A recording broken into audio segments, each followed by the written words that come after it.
Perkenalkan, nama saya Rizky, NIM A31122,93, kelas C, Program Studi Pendidikan Sejarah, Fakultas Keguruan dan Ilmu Pendidikan Universitas Tadulako 2023. Ya, langsung saja saya akan menjelaskan materi yang bertema Sejarah Filsafat Modern. Langsung saja kita masuk ke pembahasan. Hai teman-teman, dalam video kali ini saya membahas tentang latar belakangnya. Kita sering mendengar bahwa filsafat adalah induk dari ilmu pengetahuan. Sebagai induk dari ilmu pengetahuan, tentunya filsafat merupakan titik awal dari perkembangan ilmu pengetahuan yang sedang berkembang pada saat ini. Sejarah yang panjang mewarnai perkembangan filsafat yang dimulai dari zaman klasik, zaman pengetahuan, dan zaman modern hingga sekarang ini. Berbagai tokoh-tokoh filsafat barat menunjukkan hasil pemikiran mereka dengan kemajuan ilmu pengetahuan. Lantas, bagaimanakah sejarah perkembangan filsafat barat dari zaman klasik sampai zaman modern? Inilah yang akan dibahas dalam makalah ini. Selanjutnya kita masuk ke pembahasan. Perkembangan filsafat barat modern. Pemikiran filsafat mulai berkembang sekitar awal abad ke-6 sebelum Masehi. Yang dimaksud dengan pemikiran filsafat bukan hanya filsafat dari arti sempit, tetapi pemikiran filsafat pada umumnya sampai pada masa modern. Ditinjau dari sudut sejarah, filsafat barat memiliki 4 periodisasi. Ini didasarkan atas corak pemikiran yang dominan pada waktu itu. Pertama adalah zaman Yunani kuno. Ciri yang menonjol dari filsafat Yunani kuno adalah ditunjukkannya perhatian terutama pada pengamatan gejala, geosintik, dan fisik sebagai latihan guna menemukan asal mula Aceh, yang merupakan unsur awal terjadinya gejala-gejala para filsuf pada masa ini.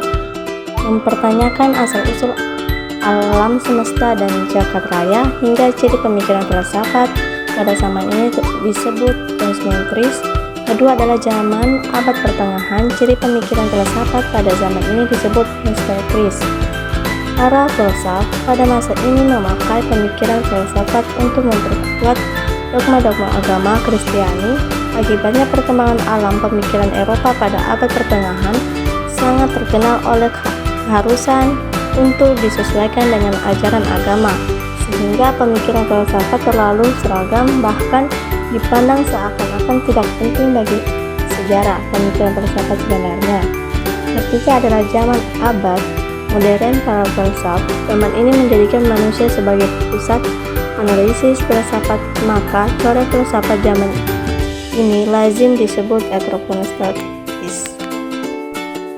B. Perkembangan filsafat modern pada masa religius. Filsafat barat modern memiliki corak yang berbeda dalam filsafat abad pertengahan. Letak perbedaan itu terutama pada otoritas, kekuasaan, politik, dan ilmu pengetahuan. Ketika pada abad pertengahan, otoritas, kekuasaan mutlak dipegang oleh gereja dengan dogma-dogmanya, maka pada zaman modern, otoritas kekuasaan itu terletak pada kemampuan akal manusia itu sendiri. Manusia pada zaman modern tidak mau diingat oleh kekuasaan maupun kecuali oleh kekuasaan yang ada pada dirinya sendiri, yaitu akal kekuasaan. Yang mengikat itu adalah agama dengan gerejanya serta raja dan kekuasaan politiknya yang bersifat teistis. Keempat adalah abad kontemporer dengan ciri pokok pemikiran logistrik, artinya tegas menjadi tema sentral diskursus filsafat. C. Reposisi pengetahuan dalam filsafat aliran rasionalisme dan imperialisme. Filsafat aliran rasionalisme bisa manusia untuk memberi kemandirian kepada sebagaimana yang telah dirintis oleh para pemikir Renaissance, masih berlanjut terus sampai abad ke-17. Adalah dimulainya pemikiran-pemikiran filsafatan dalam artian yang sebenarnya. Semakin lama manusia semakin menaruh kepercayaan yang besar terhadap kemampuan akal, bahkan diyakini bahwa dengan kemampuan akal segala macam persoalan dapat dijelaskan. Semua permasalahan dapat dipahami dan dipercayakan, termasuk seluruh masalah kemanusiaan. Keyakinan yang berlebihan terhadap kemampuan akal telah berimplikasi kepada dan terhadap mereka yang malas mempergunakan akalnya. Di filsafat aliran imperialisme, para pengajar di Inggris bergerak ke arah yang berbeda.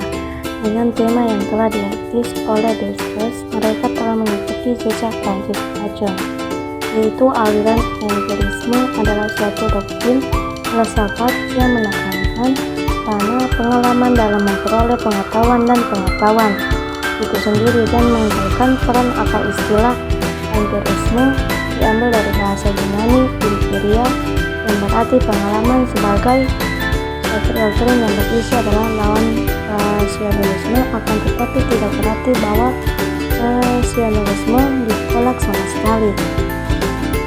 Dapat dikatakan bahwa rasionalisme dipergunakan dalam rangka empirisme atau rasionalisme dilihat dalam bingkai empirisme orang pertama pada abad ke-17 yang mengikuti aliran empirisme di Inggris setelah Adam Smith.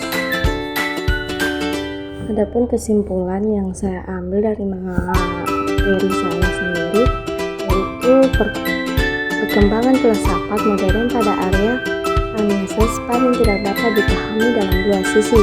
Perkembangan modernitas bukan hanya menuju pada periode, melainkan juga suatu bentuk kesadaran yang terkait dengan kebaruan. Karena itu istilah perubahan, kemajuan, revolusi, pertumbuhan adalah istilah kunci kesadaran modern Renaissance yang berarti kelahiran. Arifana Salamanela, hutan rimba tempat rusak. Maafkan kalau ada salah namanya manusia. Angin berhembus kelana, hutan indah dan cantiknya. Tidak ada yang sempurna, mohon saran dan kritiknya. Sekian pembahasan materi saya yang bertema sejarah filsafat modern. Saya akhiri billahi taufiq wal hidayah. Wassalamualaikum warahmatullahi wabarakatuh. Sampai jumpa.